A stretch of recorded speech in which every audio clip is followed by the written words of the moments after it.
In this video, we're going to discuss how to lead through all the seasons of life. Jim Rohn talks about those seasons of life and how we want to embrace the winters of life. We want to seize the opportunities offered in spring, safeguard your progress in the summers, and then reap in the fall. So in this video, we'll be looking at how leadership parallels life's challenges. And ultimately, I want to show you how to exceed expectations in a competitive world through simple actions. Enjoy. Welcome back to Principles with Cory and Logan. Got another exciting episode for you guys today. And what we're talking about today is kind of heavily influenced by Jim Rohn. He was one of the first guys I started studying or listening to when I started studying leadership and personal growth. For those of you that don't know, my background is actually in the medical field, and in a 5-year period of time, my wife and I, we built 2 physical therapy clinics, 4 gyms, had 3 kids, sold all the businesses and kept all the kids, and get to do what I do now, which is do leadership training and development. I like to say I build leaders and transform culture. That's what I like to do, is impact people who are going to go out and make an impact in the world. And when we had our business, I didn't know anything about business. I didn't know anything about leadership. And when we hired our first team member, I kind of got a little bit nervous. I got a little bit scared because I realized that the decisions I made, now they didn't only just affect me and my family, now they affected somebody else's family, and I needed to grow. I needed to get better. In leadership, we call it the law of the lid, that if you lead anything, if you lead a business, if you lead a family, if you lead a church or a nonprofit, or if you lead a family unit, that you as the leader, I am the lid on whatever I lead, that my team, my business will never surpass my ability to lead it. But if I grow and develop, if I raise my lid, then the potential of my team can go up as well. And that's, I intuitively understood that as we were building our business. And so I started growing and developing. And one of the first people I started studying is Jim Rohn. So today is heavily influenced by him, some of the content. And he has this teaching on the seasons of life. But before we jump into that, for years, I've had this small idea. Sometimes you got an idea, this little twinkling kind of thing inside of you. And I had this thought that I wanted to get my pilot's license. I just kind of thought it would be cool to learn how to fly. And I just thought it was cool. And so a few years ago for Christmas, my wife bought me my first pilot's license, my first flying lessons, if you will. And the problem was I dragged my feet and I actually never went. It's a bit disappointing now to think about it. But recently I heard something that was new to me around flying small planes. And do you know what the number one cause for small plane crashes is? It's a term called spatial disorientation. So what happens is, let's say that you're flying a small plane and you begin to, you're looking out of the window and you begin to fly through these thick clouds to where you can't see anything out of the window. So instead of sight, now you're basing your vision on feeling. And there are times where a pilot can feel like they are upside down and going straight up in the air. And so what causes the pilots to do is they readjust and they actually turn themselves upside down and point the plane straight towards the ground, causing them to crash. See, they're not out of position, they just feel out of position. So pilot schools really teach us hard that you should not rely just on your feelings, but trust your gauges. And so you want to trust your gauges. And for us, this is not what the teaching is on today. Your gauges are your vision, where are you going in life, and then what are your core values? What are your non-negotiables? Those are your gauges. When I have an opportunity come to me, is it in alignment with where I want to go in life? And is it in alignment with my core values? See, in life and leadership can sometimes be just as disoriented. You face challenges, and it begins to make you question if you're on the right path, or if what you're doing is even making a difference. You get to doing things, they just don't work out like planned, and begins to stir doubt within you. Or even when it looks like someone else or other teams are passing you by, you can begin to get frustrated. The gauges we want to check and hold on to are our beliefs or our core values. But I want to give you a reality check. Not everything comes to us easily, nor do I think it should.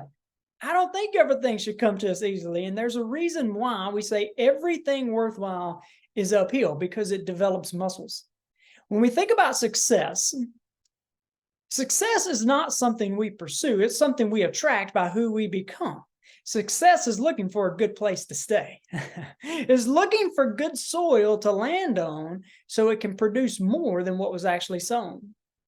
I once heard Jim Rohn say that if for some crazy reason life decided to hand you $1 million out of the blue, then it's best you become a millionaire pretty quick. So you get to keep the money. Otherwise, sure enough, it'll disappear. You know, it's been said that if you took all the money in the world and if you divided it equally among everyone in the world, then it would soon be back in the same pockets that it started. Now, that's an interesting thought. And in these analogies about money, it's not about having $1 million. It's not about having the money. It's about being a millionaire. Most people want to focus on the doing, but I want to suggest that we focus on the being. We begin to act and think in the here and now that's in alignment with where we are going. We start to take on the habits and attempt to make decisions like the person who is already at the destination point, so that we can be the type of person who can stand under the weight of responsibility when our number is called. See, we want to be bigger on the inside than on the outside. Being bigger on the inside is one giant step towards becoming someone whose default mode it is to exceed expectations. Now, that's something I talk a lot about, is being men and women who exceed expectation. Most people want to do just enough. Most people want to do just enough to get by. They want to do just enough so they don't get fired. They want to meet expectation, but we want to be men and women who have a default mode to exceed expectation. You know, somebody will say, well, how in the world do I do that? How do I become above average? And I think what they're looking for is some hidden secret or some kind of new thought. And honestly, I'm just telling you, today culture has lowered the bar so low that for anyone, basically anyone who wants to step out of mediocrity can without much effort. Not much effort, but much intentionality. The reality is the starting point is actually pretty simple. You know what I found though? I get the opportunity to coach people from all over, all walks of life. All people work with different teams. And what I found is the things that are simple to do, they're also simple not to do.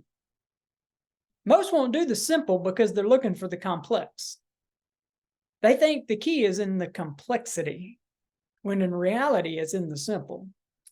And there's a story in the Bible about this dude named Naaman. You can check this out, 2 Kings 5. But he was a general of a great army. He was a man of high esteem in the eyes of the king. But the guy had this skin disease. And he was told about this other guy who lived in Israel who could heal him, named Elisha. Now, I want you to get this. To this man, Israel is a foreign nation. It's kind of like an enemy nation. It would be like college football is kicking off. So it would be like if you were an Ole Miss fan and someone told you the only person who could help you and give you the advice you're looking for is a Mississippi State fan. It would be like that. But, you know, I guess if you want help bad enough, you'll humble yourself and go talk to that old State fan, right?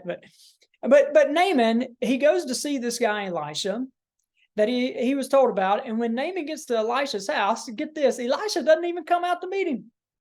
He doesn't even go himself. He sends his own servant to tell him and not tell himself. He sends the servant to tell him to go down to the river and wash himself 7 times. I mean, you can imagine Naaman's pretty mad about this. He is a man of high esteem. And this dude, he's done traveled to this foreign country. And this man doesn't even come out to see him in the first place. It's because he's placed expectation on what his healing was going to look like. He thought it was going to look super complex or super miraculous. So he gets mad and begins to march back home. But his own servant says something very profound. I just want to read this to you. This is what his servant said. If the prophet had asked you to do something hard and heroic, wouldn't you have done it? So why not this simple? wash and be clean. So he went, and you know what happened? He was cleansed. He did the simple, and he was cleansed. I want you to know that being above average is simple. So how do you be above average? Well, how about bringing an above average handshake? You probably meeting and seeing and greeting people all day, every day. Grab their hand and give them a handshake that lets them know that they are meeting someone important, because you, my friend, are someone important. So make sure you act like it.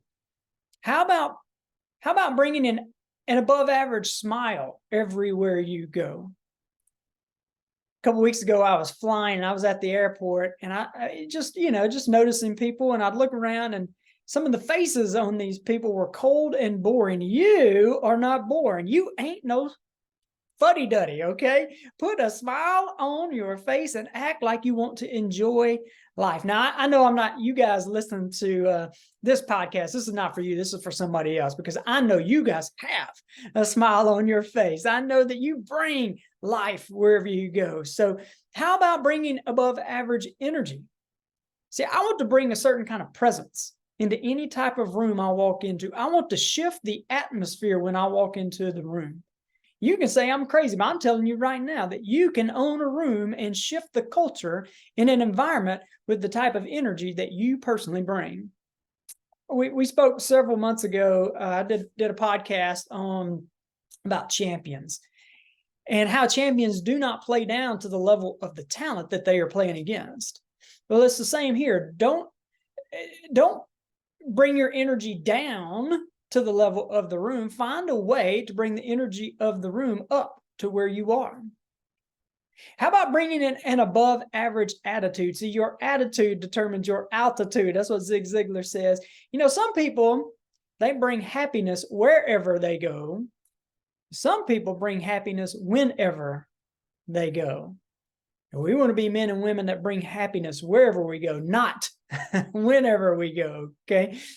How about bringing in above average manners and honor for other people? Saying please and thank you. I'm telling you, things that are super, super simple that your mom and them taught you when you were little, it actually exceeds the expectation of today. I honestly believe this really goes into the lens in which you see people. Do you see people as hindrances or obstacles or objects to be used? Or do you see people as people of value? As we listen, I want you to know that you are a person of value, created to value other people. We want to be men and women who are people of value, who recognize the value that we bring, but also recognize the value in the people we come in contact with. And I'm just telling you right now, just by having an above average attitude, energy, smile, manners, and honor for others will not only outshine anyone else in the marketplace, you'll also outlast anyone in the marketplace. Now, I'm gonna make a statement that those in leadership may or may not like on the surface, but I think you'll get my point as you listen into it. But you want to learn to work harder on yourself than you do on your job. To bring more value, we have to make ourselves more valuable. Now, that's not a statement to get lazy on the job. No, that's the direct opposite of what I'm trying to say. By working harder on yourself, you're able to bring more value to those around you and to the work that you do. The phrase that I'm saying is work harder on yourself than on your job, not work harder on yourself and do nothing on the job. And that's laziness. And laziness in any area, compromise in any area will never lead to success. Because how we do anything is how we do everything. If I say I'm going to work harder on myself and slack on my job, it won't be long before I'm slacking on myself. So what are we to do? And I want to wrap this session up. I want to wrap this podcast up with a few key points from Jim Rohn as he talks about the seasons of life. And, in the seasons, you think about the seasons, there's fall, there's spring, there's winter, there's summer. And he likens it to life. And he says, in the winter, you want to learn how to handle the cold seasons. Winter always comes after fall, without fail. See, some winters are short Some are extra cold, some are mild. But Jim Rohn says it like this: we must learn to handle the nights because they come right after the days. We must learn to handle difficulty. It comes right after opportunity. We must learn to handle recession. It comes right after progression. And you know what? It's been like that for 6,000 years of recorded history. You got the winters where you can't figure it out, the winter where it won't work, where you've ran out of money, where everything you do seems to be a challenge. It's wintertime. See, when disappointment comes, the question is, how will you handle it? You can act surprised like it's not supposed to happen to you, that it should be happening to someone else, or like somebody's out to get you. And here's the thing: you cannot tear January or December out of the calendar just because you don't like the cold. It doesn't work like that. But you can get wiser. You can get stronger. You can get better. And you can get more skilled. The winters won't change, but you know what? You can. You can change. So don't wish for less problems, wish for more skill. The next one is learn to take advantage of the spring. See, this is the season that is AKA, also known as opportunity. This comes right after winter. I mean, that's a great place to put it, right? That is a great place to put opportunity. Opportunity follows difficulty. Day follows night. And here's the key: take advantage. This is the time to go. You put the foot on the gas pedal and you go. Just because you've got a good spring and you're looking good in the springtime doesn't mean you'll look good in the fall. It's time to go. We're going to get good at one of two things, Jim Rohn says: planting in the spring or begging in the fall. Take advantage of the spring. Third is you got to learn to protect your crops all summer long. See, bugs and weeds, they like to creep in to kill off what you've worked hard to cultivate. Some of these bugs and weeds are external, like maybe underhanded competition or a manipulative neighbor. Some of these bugs and weeds are internal, like complacency and idleness. But you want to protect by being proactive. Keep your focus forward. Be diligent with your actions. Be diligent with your time. Diligent with your focus. Guard your time. Guard your moments. Guard your vision. And the fourth one is learn to reap in the fall without complaint. This is such a powerful point right here. Take full responsibility for all that happens to you. I'm telling you right now that this is a step into maturity. The moment that you and I are able to take full responsibility for where we are at in life is the moment we step from adolescence and into childhood. I'm glad you picked that up. See, I was just checking to see if you were listening, where we step in from childhood to adulthood. See, we got to learn to reap without apology if we do well, and without complaint if we don't. You know, this is a lesson that I had to learn, was that if you do the work, if you're sowing and then you reap in abundance, there's no need to apologize for that, because it's not by accident. It's maturity. We only reap what we sow. So if it's in abundance, then that's not by luck or chance. And if it's meager, that's not by misfortune. Some people need to get rid of their excuse list. They got reasons for why they don't get the results that they claim they want. This season is a season of awareness, where I look at the fruit and I begin to consider the process that brought the fruit or the lack of the fruit. And if it's meager, I don't want to sit and moan and complain or play the blame and the shame game. No, we don't want to do that. I don't want to sit in shame and moan. I want to become aware. I want to be made aware of my areas of growth. And see, once I become aware of something, now I can grow in and improve. And so today, I hope today has added value to you. I would love for you just to kind of think about where you are at in life. What's going on in your life? What season do you feel like you're in? How do you take advantage of that season? How do you improve in that season? How do you make it a greater impact in that season? Y'all, I hope today has added value to you.